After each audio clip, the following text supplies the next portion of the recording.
الله الإسلام الصلاة والسلام على سيد الأنبياء محمد النبي الكريم الذي قال في خطابه إن الله اختارني واختار لي أصحابي وعلى آله وصحبه أجمعين.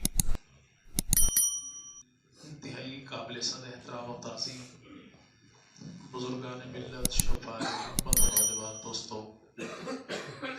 اللہ رب العزت کا بہت بڑا کرم اور احسان ہے کہ جس خالق کائنات نے اس طور پرفتن محض اپنی رضا کے لیے اپنے گھر میں مل بیٹھنے کی توفیق عطا فرمائی۔ دعا ہے کہ الہ العالمین اس ذکر خیر کے صدقے ہمارے گھروں میں برکتوں کا اور ہماری نسلوں کے حق میں ہدایت کا فیصلہ فرمائے۔ اللہ رب العزت کی ذات اپنے بندے سے جو کمال محبت کرتی ہے، ایسی محبت کائنات میں کوئی ماں باپ اپنی اولاد کے ساتھ نہیں کرتا۔ اسی محبت کا اظہار رب تعالیٰ نے یوں کیا کہ اپنے بندوں کی کامیابی کے لیے اپنا لاریب دین عطا کیا، جسے دین اسلام کہتے ہیں۔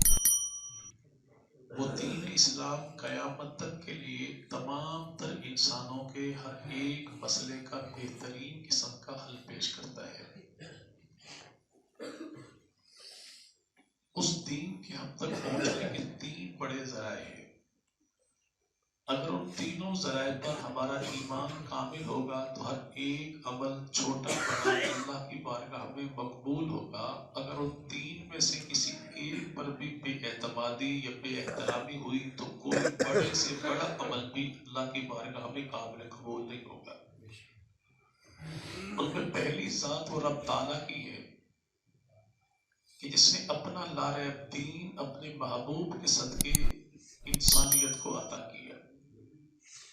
اور یہ تینوں کے تینوں ذرائع وہ ہیں جو اپنے محبت کا اظہار انسانیت کے ساتھ بلا تفریق کرتے ہیں۔ اللہ رب العزت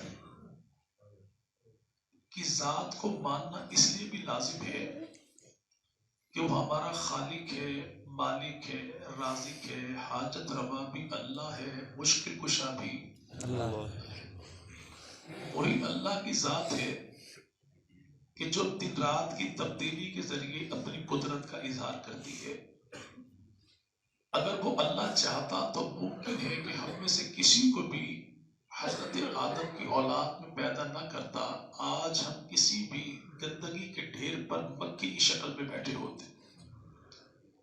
وہ رب تعالیٰ نے کتنا کمال احسان کیا کہ ہمیں ہزاروں لاکھوں مخلوقات میں سے اللہ نے حضرت انسان بنایا۔ انسان میں سے اللہ نے ہمیں اس امت میں پیدا کیا جس امت کو نبی رسول عطا کیا، تو نبیوں میں نبی آمنہ کا لال محمد عربی صلی اللہ علیہ وسلم۔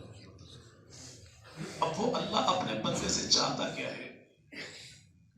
اس رب کے خزانے میں کمی کسی چیز کی نہیں۔ وہ اللہ اپنے بندے سے اظہار بندگی چاہتا ہے، عاجزی چاہتا ہے، انکساری چاہتا ہے کہ در خدا کا ہو، پیشانی اس کے بندے کی ہو۔ اور وہ رب تعالیٰ اپنے بندوں سے اتنی محبت کرتا ہے کہ 70 مائیں مل کر بھی اس محبت کا اظہار نہیں کرتی جو اللہ اپنے بندے کے ساتھ کرتا ہے۔ رسالت باب صلی اللہ علیہ وسلم اپنے یاروں کے ساتھ تشریف لے کے جا رہے تھے۔ معصوم سی چڑیا اڑتی اڑتی آئی اور رسول خدا کی بارگاہ میں اس نے آ کے فریاد شروع کر دی۔ یعنی اتنا عظیم رسول اللہ نے ہمیں عطا کیا کہ ایک چڑیا بھی میرے محبوب پیغمبر کے وجود کو پہچانتی ہے، رسول کی ذات کو پہچانتی ہے، رسول کی صفات کو بھی پہچانتی ہے۔ اور رسول اتنا عظیم ہے کہ معصوم سے چڑیا کی بولی کو جانتا بھی ہے، پہچانتا بھی ہے۔ چڑیا نے کہا کہ یار، اور آئی تو چڑیا تو اتنی بلندی پر اڑتی اڑتی آئی کہ رسول خدا کے قد مبارک سے نیچے نیچے تھے۔ کیوں؟ کہیں بلندی پرواز کے ذریعے محبوب پیغمبر کی بے ادبی نہ کر بیٹھو۔ اس چڑیا نے آ کے کہا کہ یا رسول اللہ قریب ہی جھاڑی میں میرے بچے موجود تھے، آپ کسی صحابی نے اٹھا لیے، اور میں ماں ہوں، بغیر بچوں کے زندگی کا تصور ہی کوئی نہیں، اپنے یاروں سے کہیے کہ میرے بچے مجھے واپس کریں۔ رسول خدا نے اعلان کیا، ایک صحابی نے کہا ہاں یا رسول اللہ بچے میں نے اٹھائے۔ فرمایا جاؤ اور جھاڑی میں بچے واپس رکھ کرو۔ تھوڑی دیر کے بعد رسول خدا کے صحابی دوڑتے آئے، عرض کیا رسول اللہ بڑا عجیب واقعہ پیش آیا، اگر کوئی بتاتا تو ممکن ہے میں مانتا ہی کوئی نہ، لیکن اب چونکہ تنبیتی ہے اور معاملہ یہ کہ میں نے جیسے ہی اپنی جھولی کو کھولا، بچوں کو نکال کے جھاڑی میں رکھنے کے لیے، چڑیا جو میرے سر پہ اڑ رہی تھی اپنے بچوں کو دیکھا تو ایسے اپنے بچوں پر گری جیسے اس کی جان نکل گئی۔ یہ ڈری بھی نہیں، اسے خوف بھی نہیں کہ میں بھی گرفتار ہو جاؤں گی، پکڑی جاؤں گی۔ اللہ کے نبی کتنی محبت ہے اس ماں کو اپنے بچوں کے ساتھ، تو رسول پاک ارشاد فرماتے ہیں کہ جتنی محبت اس ماں کو اپنے بچوں کے ساتھ ہے، اس سے 70 گنا زیادہ محبت رب کو اپنے بندوں کے ساتھ ہے۔ اور کتنی محبت کہ ہم نے کی گناہ اور اس نے نہ کی پکڑ، کتنے بڑے ہیں حوصلے پروردگار کے۔ ایک محبت وہ ہے جس کا اظہار میں کرتا ہوں، آپ کرتے ہیں۔ میرے والدین نے مجھ سے محبت کا اعلان کیا، آپ اپنی اولاد سے محبت کا اعلان کرتے ہیں۔ اور جب بھی ماں باپ اپنی اولاد کی محبت کا اظہار کرنا چاہیں تو بے ساختہ جملہ کہتے ہیں کہ جیسے میں تجھے رکھتا ہوں ایسے کوئی نہیں رکھتا۔ لیکن اگر یہ اولاد ایک مرتبہ ماں باپ کا کہنا نہ مانے، ہم کرتے کیا ہے؟ سامنے سے چنگیل اٹھا لیں گے، روٹی اٹھا لیں گے، گھر میں اعلان کر دیتے اگر کسی نے آئندہ کو کوئی چیز دی تو اس کا مجھ سے تعلق کوئی نہیں۔ یعنی ایک مرتبہ کی اولاد کی نافرمانی ہم سارے رشتے توڑ دیتے ہیں۔ اگر کوئی منانے کے لیے آ بھی جائے، خان صاحب، ماہر صاحب، ملک صاحب مہربانی کیجیے آپ کی اولاد ہے، جواب ایک ہی ہوتا ہے کہ یہ بھی بھاڑ میں جائے تو بھی بھاڑ میں جائے۔ وجہ چونکہ اس نے میری نافرمانی کی۔ اگر اولاد ایک مرتبہ نافرمانی کر دے، ہم اس سے تعلق جوڑتے کوئی نہیں، لیکن ہم صبح سویرے گھر سے نکلے، شام کو لوٹے مکالمہ کر کے، تو وہ اللہ پھر بھی عافیت کے ساتھ ہمیں ہمارے گھر میں واپس لوٹاتا ہے۔ وہاں پہ جناب آدم علیہ السلام سے اتفاقی خطا ہو گئی تو کیا کیا؟ اللہ نے گھر سے نکال دیا۔ لیکن ہماری نسبت کا اللہ نے یوں لاج رکھی کہ نسبت جو محمد عربی کے در کی غلامی کی ہے، کہ یہاں پہ ایک مرتبہ خطا ہو جائے، دن رات خطا کرے، اللہ پھر بھی خیریت کے ساتھ ہمیں عافیت کے ساتھ شام کو ہمارے بچوں میں لوٹاتا ہے۔ وہاں سے ایک مرتبہ خطا ہو گئی تو اللہ نے وہ جنتی لباس تک اتار دیا۔ ہم میرے بھائی یہاں پہ حرام کاری کریں، مکالمہ کریں، وہ اللہ تب بھی ہمارے عیبوں کو چھپانے کے لیے ہمارے وجود پہ ہمارے لباس کو واپس لوٹاتا ہے۔ وہاں خطا جو ہو گئی، صدیاں گزر گئی، سال گزر گئے، لیکن وہاں پر جواب کوئی نہیں۔ یہاں پر امت محمد یا کوئی گنہگار گناہ جو کر بیٹھا، رات کو سونے لگا، کمرہ بند تھا، چراغ بجھا دیا، چہرے پر کپڑا، اتفاقی ذہن میں بات آ گئی، اوہ میں نے اپنے اللہ کی نافرمانی کی۔ جیسے ہی اس کی زبان پہ آیا لفظ اللہ، بھی پوری بات ہی نہیں کی کہ اللہ مجھے معاف کر۔ جیسے لفظ اللہ آیا تو اللہ فرماتے فرشتوں گواہ ہو جاؤ، میں نے اپنے بندے کو معاف کر دیا۔ کہتے مولا کیوں؟ ابھی تو معافی مانگی کوئی نہیں۔ کہ جب گناہ کے بعد اس کے دل میں اتنی بات آ گئی کہ اس کی پکڑ کرنے والا کو کائنات میں رب بھی موجود ہے، تو میں اپنے بندے سے اور کیا چاہتا ہوں۔ پھر وہ رب کی محبت دیکھیے۔ ہمارے اس محفل میں بزرگ بھی ہیں، جوان بھی ہیں، بچے بھی ہیں۔ جب کوئی توتلا بچہ توتلی زبان کے ساتھ دعا کرتا ہے کہ مولا میرے بابا کو معاف کر دے، رزق فراغ عطا کر دے، صحت کا تندرستی عطا کر دے، تو جواب کیا ملتا ہے کہ اگرچہ تیرے باپ کے کرتوت ایسے ہیں کہ آسمان سے پتھر برسے تب بھی حق ہے، زمین اس میں دھسا لے اپنے آپ میں تب بھی حق ہے، چہرہ مسخ ہو جائے تب بھی حق ہے، لیکن اب میں تیرے باپ کے کرتوت نہیں، تیری توتلی زبان کے الفاظ دیکھتا ہوں۔ اور جب کوئی جوان جوانی کے عالم میں توبہ کرے تو رب تعالیٰ فرماتے جاؤ اور مشرق مغرب میں جتنے قبرستان ہیں ان سے 40 دن کے لیے عذاب قبر کو ڈال دو. فرشتے کہتے مولا ہوا کیا ہے؟ کہ آج ایک جوان نے جوانی کے عالم میں کہ جب اسے گناہ سے ہٹانے والا کوئی نہ تھا، روکنے تھامنے والا کوئی نہ تھا، جوانی ایسی کسی کا ڈر خوف بھی کوئی نہ تھا. اگر یہ گناہ کے راستے سے رکا تو ایک ہی بات تھی، اللہ کا خوف تھا. کہ جو بندہ جوانی کے عالم میں خدا کا خوف محسوس کر لے، آنکھ میں آنسو آ جائے، تو محبوب پیغمبر مدنی کریم صلی اللہ علیہ وسلم کی امتی کو اللہ یوں معاف کرے، صرف اسی کو معاف نہ کرے، اس کے صدقے سے اللہ قبرستان کا عذاب تک ڈال دے. امام الانبیاء مدنی کریم صلی اللہ علیہ وسلم اپنے مسجد نبوی میں تشریف فرماتے اور رسالت مآب کی بارگاہ میں جبرائیل امین حاضر ہوئے. چہرے کی رنگت پیلی تھی، ہوائیاں اڑ رہی تھی، تبسم غیب تھا. تو رسول خدا نے پوچھا جبرائیل تو جب بھی آتا ہے تو تیرے چہرے پر تو حشاشت ہوتی ہے، مسکراہٹ ہوتی ہے، آج یہ معاملہ کیا ہے؟ تو عرض کی یا رسول اللہ جب میں آپ کی بارگاہ میں آ رہا تھا تو میرا گزر جہنم پر سے ہوا. میں نے جہنم کے طبقات کو دیکھا، بھڑکتی آگ کو دیکھا، تو میں تمام تر ہنسی کو بھول گیا. اللہ کے نبی نے فرمایا وہ جہنم ہوگی کیسی؟ عرض کی یا رسول اللہ جہنم کے 7 طبقات ہیں، اور اس 7 طبقات میں کون کون سے افراد ہوں گے؟ سب سے نیچے منافقین ہوں گے، سابق ہوں گے، یہود و نصارہ ہوں گے. بیان کرتے کرتے کہا کہ یار اللہ کے نبی یہ افراد اس میں ہوں گے. پھر جبرائیل امین خاموش ہو گئے. رسول خدا نے پوچھا 7ویں طبقے میں کون ہوگا؟ جبرائیل امین خاموش رہے. پھر جو پوچھا تو عرض کی یا رسول اللہ مجھے شرم آتی ہے، میں کیسے بتاؤں کہ اس طبقے میں آپ کی امت کے وہ افراد ہوں گے جو گناہ کریں گے لیکن توبہ نہیں کریں گے. جیسے ہی رسول خدا نے الفاظ یہ سنے تو اللہ کے نبی اتنا روئے کہ روتے روتے رسول خدا زمین پہ گرے اور اللہ کے نبی پر بے ہوشی کے اثرات طاری ہو گئے. اسی عالم میں اللہ کے نبی اٹھے گھر تشریف لے گئے. نماز کا وقت ہوتا ہے، صحابہ جاتے ہیں، روتے روتے خدا کے رسول تشریف لائے، نماز پڑھائی، روتے روتے واپس چلے گئے. 3 دن گزرے، صدیق و عمر، عثمان و علی ہر ایک یار نے بلایا، لیکن اللہ کے نبی کی کیفیت وہی تھی. حتیٰ کہ جناب سیدنا سلمان فارسی آئے اور سیدہ طیبہ طاہرہ اما فاطمہ زہرا سے کہا فاطمہ تیرے بابا ہمارے آقا محمد عربی صلی اللہ علیہ وسلم 3 دن گزرے بات کوئی نہیں کرتے، براہ کرم تو جا پوچھ تو صحیح کہ امتیوں سے کون سی ایسی خطا ہو گئی کہ رسول خدا ہم سے گفتگو نہیں فرماتے.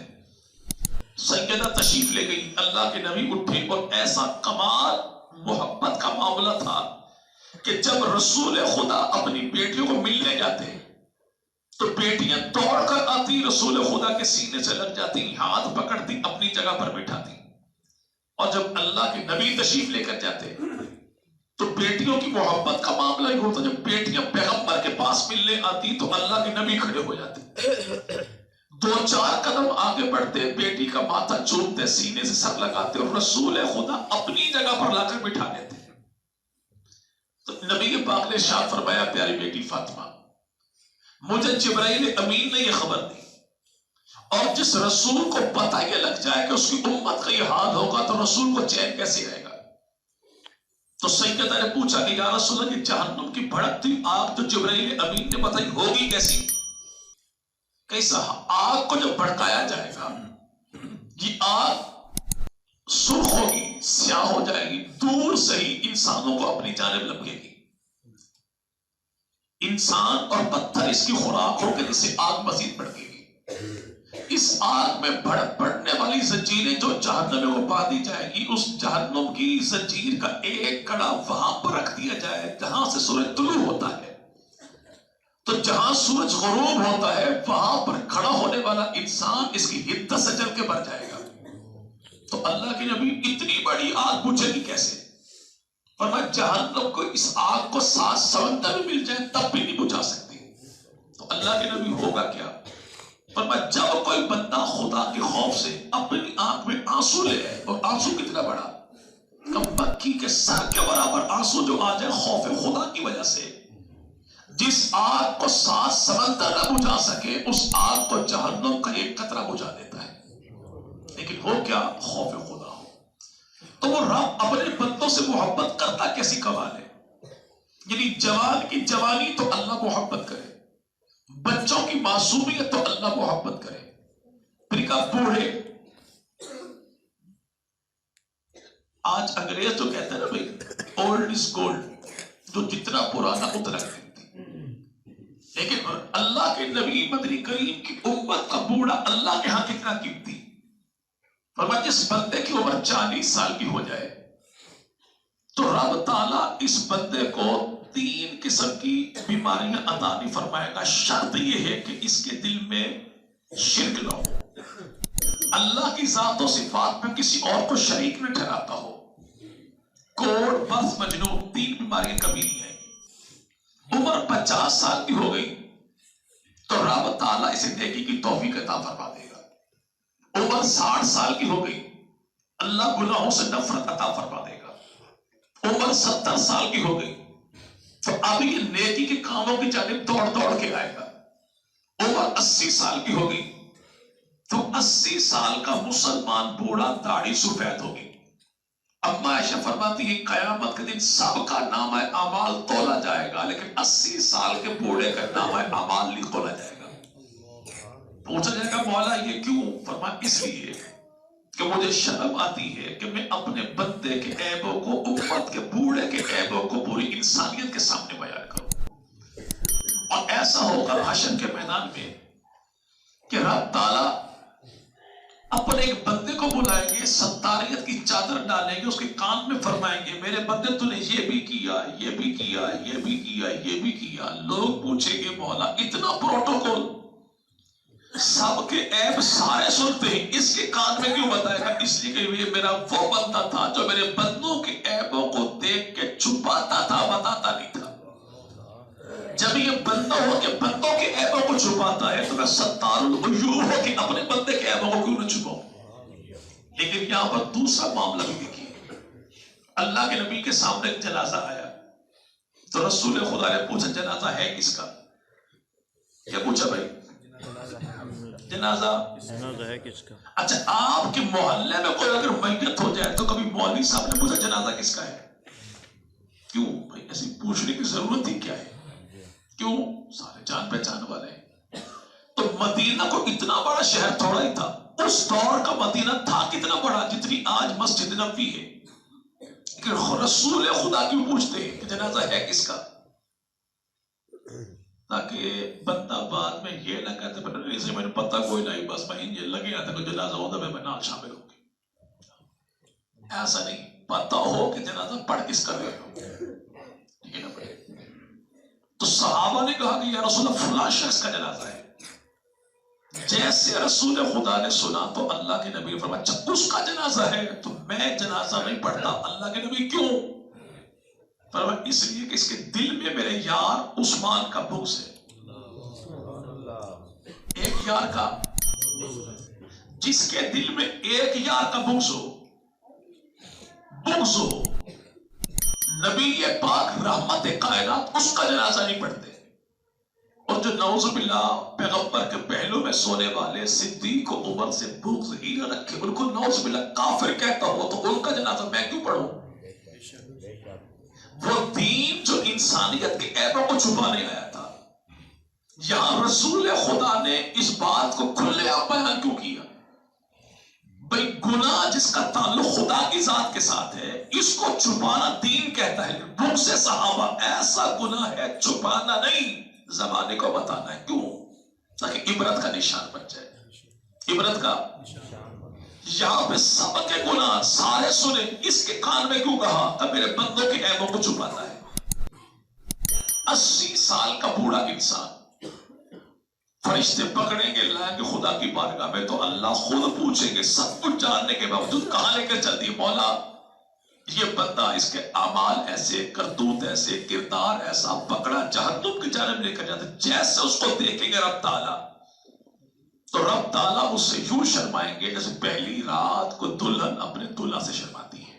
رب تعالیٰ فرمائیں گے جاؤ اس کو جنت میں لے جاؤ، میں نے معاف کر دیا. مولا اس کے معاملات یہ ہے، فرمایا تم اس کے اعمال دیکھتے ہو، میں اس کے سفید بال دیکھتا ہوں. تم اس کا کردار دیکھتے ہو، میں اس کے بڑھاپے کے رخسار دیکھتا ہوں۔ 80 سال کا بوڑھا انسان، رب تعالیٰ فرمایا کہ یہ دنیا میں میرا قیدی ہے، میں جب چاہوں گا اسے اپنے پاس بلا لوں گا۔ اور عمر 90 سال کی ہو جائے تو اللہ فرماتے ہیں کہ اگر یہ بندہ، اس کو میں کہوں گا جا تجھے معاف کیا، لیکن یہ بابا جی اڑی کر جائے، مولا میں اکیلا نہیں جاؤں گا، میری بیوی کو بھیج، بیٹے کو بھیج، بیٹی کو بھیج، کہ بڑھاپے کے عالم میں سفارش کرتا جائے گا، میں رب قبول کرتا جاؤں گا۔ اور اگر یہ بابا 100 سال کا ہو جائے تو 100 سال کا بوڑھا مسلمان کو گناہ کرے گا بھی صحیح، تو میں رب اس کے گناہ کو گناہ لکھوں گا ہی نہیں۔ اب اتنی کمال محبت کائنات میں کون کرتا بھائی؟ تو کتنا ظلم ہم کرتے ہیں کہ اس رب کی ذات میں بھی کسی کو شریک بنا لیں، صفات میں بھی کسی کو شریک بنا لیں۔ وہ اللہ جو بن مانگے اتنا دیتا ہے، اسی کی صفات کو تقسیم یوں کریں کہ روٹی کہیں سے مانگے، رزق کہیں سے مانگے، بیٹا کہیں سے مانگے، بیٹی کہیں سے مانگے، مشکل جو آ جائے اس کے در پہ تو نہ جائے، کبھی پیر گھوڑے شاہ کے آگے، کبھی پیر ٹکر شاہ کے آگے، نہیں بھائی ایسا نہیں۔ اس محبت کا اظہار یہ ہے کہ ہم بھی اس کے در کے علاوہ کسی اور طرف نہ جائیں۔ وہ اللہ اتنی محبت کرنے والا، تو کیا خیال ہے بھائی؟ وہ رب ہم سے چاہتا کیا ہے؟ اتنا ہی ہے نا کہ اظہار بندگی چاہتا ہے۔ اور اظہار بندگی کا بہترین نمونہ کیا ہے؟ آج بعض لوگ جو پوچھتے ہیں جن کو وظیفہ بتا دیں، سب سے بڑا وظیفہ یہ ہے کہ 5 وقت کی نماز باجماعت پر وقت پڑھ لیجیے، اس سے بڑا وظیفہ کوئی نہیں۔ اس سے بڑا یہی رجب کا مہینہ 27 شب اللہ کے نبی معراج پر گئے تو امت کے لیے نمونہ کون سی چیز تحفے کے طور پر لکھا ہے؟ جی بھائی نماز کو لکھا ہے۔ مولانا عبداللہ بہلوی رحمت اللہ علیہ اپنے کسی مرید سے پانی مانگا، وہ گلاس بھر کے پانی کا جو لایا تو ہاتھ تھوڑا چھلکا پانی گر گیا۔ بہلوی رحمت اللہ فرمان لگے، لگتا ہے تیری نمازیں ٹھیک نہیں۔ اور کسی نے کہا حضور ایک گلاس پانی کا نماز سے کیا تعلق ہے؟ فرمایا جس کے معاملات رب کے ساتھ ٹھیک نہ ہو، اس کے دنیا کے معاملات کبھی ٹھیک ہو ہی نہیں سکتے۔ ہم جو صبح سویرے اٹھے سارے کام کریں، جو اس نے بتایا وہ کام نہ کریں، تو یاد رکھیے گا اللہ سے اگر بات بگڑ گئی تو دنیا کا کوئی بھی بنا بنایا نقشہ ہمیں کامیاب نہیں کر سکتا، لیکن اللہ کے ساتھ جو بن گئی تو بگڑا بگاڑا سارا نقشہ ہمارے حق میں بہترین ہو جائے گا۔ تو اس رب کو اور بندے کی ذات میں تعلق محبت پیدا کرنے والے کون؟ جی بھائی، اور رسول خدا اس رب سے ہمیں ملوانے والے ہیں۔ اگر درمیان میں رابطے کو، تعلق کو، ضابطے کو، واسطے کو چھوڑ دے تو کوئی بندہ رسول خدا کو چھوڑ کے رب سے براہ راست مل سکتا نہیں۔ اس نبی کا ہم پہ حق یہ ہے اس نبی کے احسانات کو نہ بھولا جائے۔ اس رسول خدا نے ہمارے لیے کیا کیا ہے؟ دانت توڑوائے امت کو نہ بھولے، رخسار زخمی امت کو نہ بھولے، پیٹ پہ دو پتھر امت کو نہ بھولے، گھر میں دو ماہ چولہا نہیں چلتا امت کو نہ بھولے، چولہے میں گھاس اگائی لیکن امت کو نہ بھولے، 3 میل تک طائف میں دوڑ دوڑ کے پتھر کھائے لیکن امت کو نہ بھولے، معصوم بیٹی سیدہ فاطمہ کے چہرے پر ابو جہل نے تماچا مارا، تماچے تو بیٹی کے چہرے پر کافروں نے برداشت کیے لیکن امت کے لیے بددعا کوئی لگی۔ رسول خدا کی بیٹیوں کو ابو لہب کے بیٹوں نے طلاق دے دی لیکن تب بھی امت کو نہ بھولے۔ وہ رسول خدا مدنی کریم جو ایک ہی وقت میں 70 یاروں کے لاشیں اٹھائیں، امت کو نہ بھولے۔ باپ جیسا شفیق چچا امیر حمزہ لاش کے ٹکڑے اٹھائیں، امت کو نہ بھولے۔ وہ رسول خدا سب کچھ اٹھائے لیکن امت کو، لیکن آج وہ امت ہی رسول کو بھول جائے تو اس سے بڑی بدبختی کون سی ہے؟ اور وہ رسول خدا صلی اللہ پیارے غریس اس کنویں کا نام ہے۔ اللہ کے نبی تشریف فرماتے، گرمی کا موسم تھا، ٹھنڈا میٹھا پانی رسول خدا جو پینے لگے، ہمارے یہاں تو پتا چنیوڑ سے چکر لگا کے آ جائے جون جولائی کے مہینے میں، اور آگے ٹھنڈا میٹھا شربت گھر میں پڑا ہو، ہمیں پتہ ہی نہیں ہوتا ساتھ کوئی اور بھی ہے جب تک اپنے پیٹ کی آگ نہ بجھے۔ لیکن وہاں پہ ٹھنڈا میٹھا پانی، عرب کی گرمی، اللہ کے نبی پانی جو پینے لگے تو امت کی پیاس یاد آ گئی۔ آمنہ کے لال پوچھتے ہیں میرے صحابہ بتاؤ یہ پانی میں کس کو دوں گا؟ سب نے کہا یا رسول اللہ سب کی تمنا ہے کہ پیغمبر کے ہونٹوں سے لگنے والا پانی ہمیں ملے۔ وہ رسول جو ہمارے دنیا میں آنے سے پہلے ہماری خواہشات کا یوں میرے بھائی اہتمام کرتا ہے۔ اللہ کے نبی نے وہ پیالہ اٹھایا واپس کنویں میں ڈال دیا، فرمایا سنو قیامت تک جتنے لوگ یہاں کا پانی پیئیں گے محمد عربی کے ہونٹوں سے لگنے والا پانی پیئیں گے۔ وہ خدا کے رسول مدنی کریم صلی اللہ علیہ وسلم قربانی کا موقع آ گیا۔ اللہ کے نبی ارشاد فرماتے کون ایسا ہے جو مجھ محمد کو قرضہ دے گا؟ یا رسول اللہ کیوں؟ فرمایا قربانی کرنی ہے۔ آقا دو قربانیاں کیوں؟ فرمایا ایک اپنی طرف سے ایک اپنی امت کی طرف سے۔ اللہ نے جو ہمیں اتنے وسائل دیے کہ کبھی ہم نے بھی کوئی قربانی رسول خدا کے نام کی اور اللہ جو اسباب دے تو کبھی یوں بھی کر لیجئے کہ ایک قربانی رسول خدا کے نام کی۔ وہ رسول نبی پاک کی بیٹیاں تھیں کتنی بھائی کو پتہ ہے بھائی؟ سیدہ زینب رقیہ ام کلثوم فاطمہ۔ بیٹے کتنے تھے؟ تین۔ بچپن میں سارے فوت ہو گئے۔ آخری جو بیٹا تھا اس کا نام تھا ابراہیم۔ مقام اوالی مدینہ طیبہ سے تقریباً وہ 5-7 میل کے فاصلے پر سیدنا برا بن اوس پیغمبر کے صحابی ہیں، لوہاروں والا کام کرتے ہیں۔ اس لوہار کی گھر والی کا نام ہے ام سیف، جو دائی تھی رسول خدا کے بیٹے کو دودھ پلانے والی۔ اللہ کے نبی اتنی محبت کرتے، بیٹے سارے فوت ہو گئے، آخری بیٹا تھا، کمال محبت سے نام رکھا ابراہیم۔ اور رسول خدا 5-7 میل پیدل جاتے بیٹے کو دیکھنے کے لیے، بیٹے کو اٹھاتے سینے سے لگاتے اور اس لوہار کے گھر میں اٹھنے والی آگ کا دھواں اللہ کے نبی برداشت کرتے۔ کائنات کا سب سے زیادہ نفیس پیغمبر محمد عربی صلی اللہ علیہ وسلم۔ حضرت عبد الرحمن بن عوف فرماتے ہیں میں رسول خدا کے ساتھ بیٹھا تھا، ایک شخص دوڑتا ہوا آیا، آ کے اس نے کہا کہ یا رسول اللہ وہ آپ کا بیٹا ابراہیم اس کی زندگی کی آخری سانس چل رہے ہیں۔ اتنی بیتابی میں اللہ کے نبی دوڑے کہ رسول پاک کی چادر زمین پہ گر گئی۔ عبد الرحمن بن عوف کہتے میں نے چادر اٹھائی، دوڑا رسول خدا کے پیچھے پیچھے، اللہ کے نبی پہنچے، بیٹے کی زندگی کے آخری سانس تھے، اٹھایا سینے سے لگایا، لیکن رسول خدا کے ہاتھوں میں نبی کا بیٹا فوت ہو گیا۔ اللہ چاہتا تو نبی کے آنے سے پہلے ہی نبی کے بیٹے کو موت دے دیتا، لیکن نبی کے ہاتھوں میں آخری پیغمبر، آخری بیٹا، آخری سانس کیوں؟ تاکہ زمانے کو پتہ لگ جائے زندگی موت کے فیصلے فرشوں پر نہیں ہوتے، عرشوں پر ہوتے ہیں۔ زندگی موت دینے والا نہ ولی نہ علی نہ نبی، زندگی موت وہ دیتا ہے جس سے ولی بھی مانگے، علی بھی مانگے، نبی بھی مانگے۔ بیٹا فوت ہو گیا، رسول خدا کی آنکھوں میں آنسو آ گئے۔ صحابہ سے کہا کہ کفن نفن کا انتظام کرو۔ اللہ کے نبی نے اپنی چادر عطا فرمائی کہ بطور کفن استعمال کر لینا۔ جنازہ پڑھایا، کفن پہنایا، قبر میں اتارا نبی پاک کے صحابہ نے، تو رسول خدا نے قبر کی مٹی کو برابر کیا اپنے ہاتھوں سے اور وہاں پہ پانی چھڑکا بلال حبشی نے۔ رسول خدا فرماتے پیارے ابراہیم اگرچہ تیری جدائی میں میرا دل غمناک ہے، لیکن زبان پہ جملہ وہ آئے گا جس میں میرا اللہ راضی ہو جائے گا۔ کوئی ایسا کلمہ نہیں کہوں گا جس سے اللہ کی ذات ناراض ہو جائے۔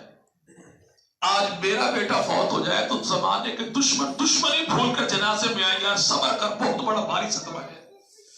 رسول خدا کا آخری بیٹا جو فوت ہوا، خاندان کے لوگوں نے تانے دیے، معاذ اللہ اولاد کوئی نہیں رہی، بیٹا کوئی نہیں، نام کیسے چلے گا؟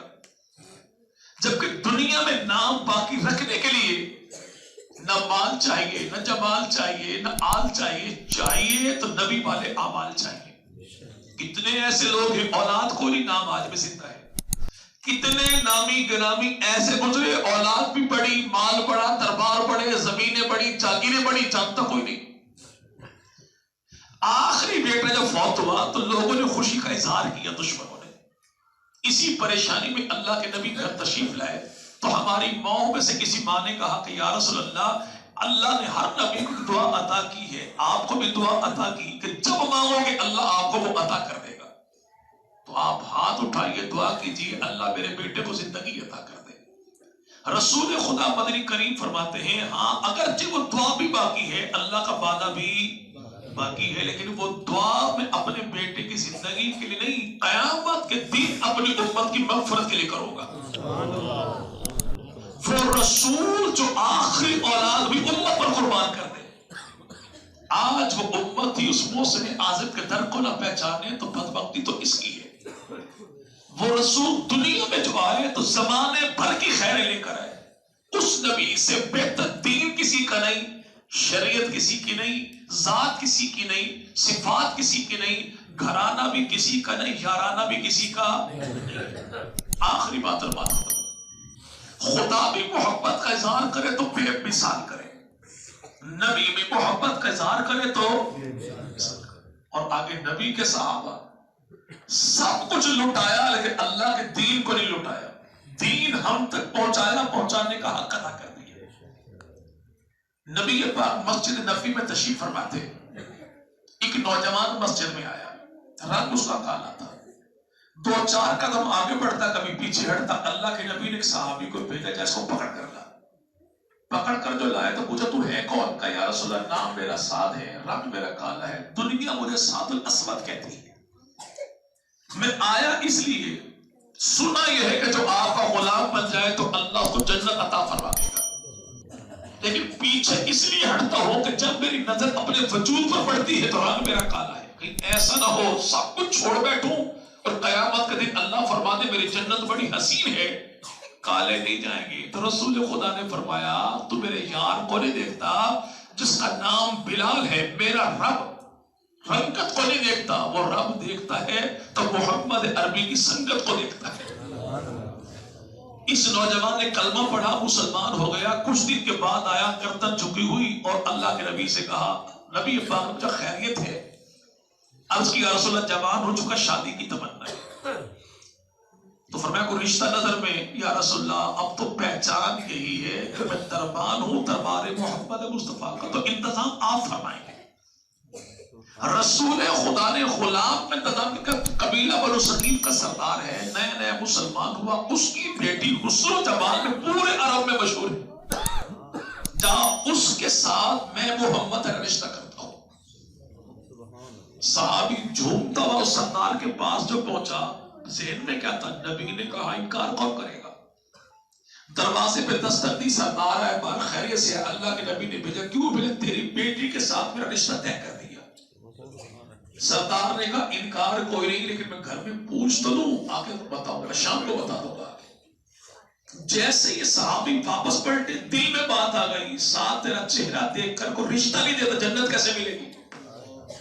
روتے ہوئے جو واپس پلٹے، یہ سردار گھر گیا تو بیٹی نے پوچھا ابا کی کون تھا؟ کہا آمنہ کے لال نے بندہ کو بھیجا، رنگ اس کا کالا ہے. میں نے کہا شام کو بتاؤں گا، اس کو خالی نہ لوٹائیے. یہ نہ دیکھی کالا کون ہے، یہ دیکھی اس کو بھیجنے والا کالی کملی والا کون ہے. میں حشر کے میدان میں فخر کروں گی میرا رشتہ خدا کے نبی نے طے کیا تھا. پہلے انکار پھر اقرار. اسی حالت میں صحابی گئے. کچھ دن کے بعد کہا کہ یا رسول اللہ تمنا یہ ہے کہ بیوی کو گھر لے آؤ. پر وہ پیسہ پائی، اللہ کے نبی کوئی نہیں. کہا عثمان ابن عفان سے کہ خدا کے نبی نے بھیجا ہے. عثمان ابن عفان نے پیغام سنا تو کہا پریشان کیوں ہوتا ہے؟ عثمان کے تو دل کی تمنا یہی ہے، نبی کہتے رہے عثمان دولت لٹاتا رہے. پیسے لیے بازار میں گئے، جہیز کا سامان خریدنے کے لیے بھی خرید ہی رہے تھے کہ آواز بڑی کانوں میں، حی علی الجہاد. اللہ کے نبی نے احد کے میدان میں جانے کا حکم فرما دیا. عقل کہتی ہے شادی کر لے، عشق کہتا ہے جس نبی کے صدقے سب کچھ ملا سب کچھ اسی پہ قربان کر. عقل ہاری، عشق جیتا، جہیز چھوڑا، جہاد کا سامان خریدا، تلوار لی، گھوڑا لیا، کالا نقاب لیا، چہرے پر ڈالا، میدان میں پہنچا، ایسی جرأت کے ساتھ لڑا. نبی کے یار آپس میں تبصرہ کرتے ہیں یار ہے کون؟ اسے بہت سے ڈر نہیں لگتا. کسی نے کہا اللہ نے بدر میں جو فرشتے بھیجے تھے وہ سفید گھوڑوں پر آئے تھے، پیلے رومال باندھے تھے. لگتا یہ ہے اس مرتبہ فرشتے تو آئے ایک کالا نقاب پہن کر. اچانک ہوا کا جھونکا آیا، نقاب جو الٹا تو سب نے کہا یار یہ فرشتہ نہیں پیغمبر تیار ہے. جنگ ہوئی، جنگ ختم ہو گئی. رسول خدا کا دانت شہید ہو گیا، رخسار زخمی ہو گئے. اتنی پریشانی کا عالم تھا کہ پیغمبر کی عزت سیدہ عائشہ میدان میں پہنچی زخمی کو پانی پلانے کے لیے. حضرت علی کی عزت حسنین کی اماں سیدہ فاطمہ بھی میدان میں پہنچی زخمیوں کو پانی پلانے کے لیے. 70 یار نبی پاک کے شہید ہو گئے ایک ہی دن. ان میں امیر حمزہ بھی تھے. جس حمزہ کے چہرے کو دیکھ کر اللہ کے نبی اپنے بابا جناب عبداللہ کو یاد کرتے تھے. چچا تھا, بڑا پیارا بھی تھا. اسی اسنا میں رسول پاک نے فرمایا دوڑو اور ڈھونڈو زخمی کون ہے, شہید کون ہے. ایک صحابی آئے آ کے عرض کیا رسول اللہ میں نے کالے غلام کو دیکھا ہے.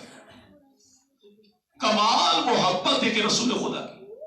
اللہ کے نبی نے فرمایا جاؤ اس کو ڈھونڈو, ہے کہاں پہ. حضرت نعمان پیغمبر کے صحابی ارشاد فرماتے ہیں میں میدان میں دوڑ رہا تھا, آواز لگا رہا تھا, اے سعد تو کہاں ہے, تجھے اللہ کے نبی نے بلایا ہے. اے سعد تو کہاں ہے, تجھے اللہ کے نبی نے یاد کیا. سعد تو کہاں ہے, تجھے رسول خدا نے سلام بھیجا ہے. کہ کئی زخمیوں کے نیچے سے ایک ہاتھ بلند ہوا, میں دوڑ کر گیا, پوچھا کون ہے, کہا میں سعد ہوں. پانی چاہیے, کہ پانی نہیں, اللہ کے نبی کو پیغام میرا پہنچا دے کہ یا رسول اللہ غلام دنیا سے جا رہا ہے. تمنا یہ ہے جب آنکھیں بند ہو تو سامنے چہرہ کالی کملی والے کا ہو. رسول خدا کو پیغام جو پہنچا, اللہ کے نبی دوڑے دوڑے آئے, اطیات کی شکل میں بیٹھے, سر اٹھایا, غلام کا رکھا اپنے جھولی میں, رحمت والی انگلی اس کے بالوں میں پھیری اور کہا بیٹا سعد اگر تو نہ آتا میں محمد ناراض کبھی ہوں. کتنے تیرے ارمان تھے شادی کے, تو نے سب کچھ قربان کر دیا. لیکن پیغمبر کا یار پیغمبر کے مقام کو پہچانتا ہے. سر اٹھایا, جھولی کے بجائے نبی پاک کے قدموں میں رکھا اور کہا یا رسول اللہ شادی کرنا تو زندگی کا مقصد نہیں تھا, سب سے بڑی تمنا کیا تھی کہ نکل جائے دم تیرے قدموں کے نیچے, یہی دل کی حسرت, یہی آرزو. صحابی فوت ہو گئے, شہید ہو گئے. اللہ کے نبی جو اٹھے تو نبی پاک کی آنکھوں میں آنسو تھے. رسول خدا فرماتے میرے صحابہ یہاں پہ ہر شہید کا کوئی نہ کوئی وارث موجود ہے, قبیلے والے موجود ہیں, لیکن یار میرا پردیسی ایسا, اس کا تو مدینے میں جاننے والا کوئی نہیں, اور جس کا کوئی نہ ہو میں محمد اس کا وارث ہوں. جب اس کے جنازے کی باری آئے مجھ محمد کو یاد کرنا, میں خود اس کا جنازہ پڑھوں گا بھی صحیح, قبر میں اتاروں گا بھی صحیح. اللہ کے نبی نے یار کے جنازے کو اٹھایا, قبر میں اتارا, اور جیسے قبر میں اتارا تو رسول خدا نے چہرہ ایک طرف پھیر لیا. صحابہ کہتے ہیں یا رسول اللہ غلام سے وہ گستاخی ہوگی. فرمایا نہیں, جنت سے جھرمٹ در جھرمٹ, گروہ در گروہ اتنی ہوریں اتر رہی ہیں اور آپس میں جھگڑ رہی ہیں. وہ کہتی ہے میرا شوہر, میرا ہے, وہ کہتی ہے میرا ہے. ایسے میں ہوا کا جھونکا جو آیا, ایک ہور کی پٹلی سے کپڑا ہٹ گیا, تو مجھ محمد کی غیرت نے برداشت نہ کیا کہ میں اپنے یار سعد کی بیوی کی ننگی پٹلی کو دیکھوں. اسی اسرا میں سعد بن ابی وقاص, اور سعد بن ابی وقاص کون ہے, نبی پاک کے ماموں ہے رشتے میں. ساری دنیا یہ کہتی ہے یا رسول اللہ آپ پہ میرے ماں باپ قربان, آپ پہ میرے ماں باپ قربان, آپ پہ میرے ماں باپ قربان. لیکن سعد بن ابی وقاص وہ ہے کہ میدان احد میں اللہ کے نبی تیر نکالتے یار کو دیتے, فرمایا سعد اور چلا, تجھ پر محمد کے ماں باپ قربان. وہ سعد چیخ پڑے. لوگوں نے کہا روتے کیوں ہو, کہا دیکھتے نہیں غلام کا مقدر آیا کل تھا, بخ گیا سعد. قبر میں اترا تو ہاتھ خدا کے رسول کے ہیں. رسول خدا مدنی کریم صلی اللہ علیہ جس یار کی قبر پر کھڑے ہو کر اللہ کا نبی آنسو بہائے. آج کا کوئی لچ لفنگا تلنگا یہ کہہ دے کہ نعوذ باللہ میں تو اس صحابی کے ایمان کو نہیں مانتا, جن کے جنازے خدا کے رسول پڑھائے, جن کی قبروں پر آنسو خدا کے نبی بہائے, جنہوں نے اپنے جذبات جوانی رسول خدا کی دفاع میں قربان کر دی. اگر آج وہ مسلمان نہیں تو پھر کائنات میں کوئی مسلمان نہیں ہے. پھر کائنات میں ہم تک دین پہنچانے والے کون, نبی کے صحابہ, نبی کے صحابہ. ابھی کو بندہ کہے, ابھی 2 دن پہلے آیا تو مولانا نے پوری بوتل پکڑا دی دودھ والی, رات جو آیا تو پھر گرم گرم دودھ پکڑا دیا. ابھی جو میں دودھ آپ کو پلاؤں, اگر دودھ وہ کسی بوتل میں نہ لائے, جگ میں نہ لائے تو لوٹے بھی لے کر آئے, اور اگلا بندہ کہتے مولوی صاحب نہ پینا بالکل حرام ہے, نہ پاک ہے. مولوی صاحب کہے کہ میں نے ابھی یہ نکالا اللہ کا نور ہے. اگلا کہنے نہیں ہے تو اللہ کا نور, لیکن جس لوٹے میں لے کر آئے لوٹا نہ پاک ہے. جب لوٹا نہ پاک تو دودھ پاک کیسے ہوگا؟ اسے پاک مانے گا تو دودھ پاک ہوگا. اب جو کہے دین تو صحابہ کے ذریعے ہم تک پہنچے گے, صحابہ ایمان والے نہیں تھے. اگر صحابہ ایمان والے نہیں تو پتری تو ایمان والا کہاں سے ہو گیا؟ وہ دین والے پہلے ہو گئے, دین ہم تک پہنچے گا. وہ ایمان والے پہنچے گا. تو دین ہم تک پہنچنے کے ذرائع کتنے بھائی؟ تین ہیں: اللہ، نبی اور صحابہ. اللہ، نبی اور صحابہ. ان تینوں پر ایمان ہوگا تو ایمان قابل قبول ہوگا، اعمال اللہ کی بارگاہ میں قابل قبول ہوگی. اگر ان تینوں میں سے کسی ایک کا بھی انکار ہو گیا تو کوئی معاملہ بھی قابل قبول نہیں ہوگا. یہ تعلیم میرے بھائی خود بھی ذہن میں رکھنی ہے، گھر والوں کو بتانی ہے، بچوں کو بتانی ہے. خدا کا ادب سکھاؤ، خدا کے حق بتاؤ اپنے بچوں کو، قرآن کی تعلیم دو اپنے بچوں کو، نبی کا پہچان کرواؤ اپنے بچوں کو، آل محمد کی تعظیم بھی سکھاؤ اپنے بچوں کو، اور رسول خدا کے یاروں کا احترام بھی سکھاؤ اپنے بچوں کو. بجائے اس کے کہ ہم نہیں سکھائیں گے کل کوئی اور آ جائے گا، وہ صحیح کو غلط بتائے گا، غلط کو صحیح بتائے گا. اس سے پہلے کہ آج لوگ لٹیرے آپ کے بچوں کے ذہن کو اغوا کر لے، ہم نے اپنے بچوں کو ایسا ہوشیار چوکیدار بنانا، کسی چور اچکے کو دین پہ حملہ کرنے ہی نہ دیں. رب تعالیٰ میرا آپ کا حامی ناصر ہو. خالق کائنات تشریف لانے والے تمام احباب کی جان میں، مال میں، عزت میں، آبرو میں، آل میں، اولاد میں، نسلوں میں، فصلوں میں اللہ برکتوں کا فیصلہ فرما دے. زمین و آسمان کی تمام تر مصیبتیں، کرونا، زلزلہ، سیلاب، ان جیسے مصائب سے رب تعالیٰ امت محمدیہ کے بچے بچے کو محفوظ فرمائے، چپے چپے کو محفوظ فرمائے. وآخر دعوانا ان الحمدللہ رب العالمین.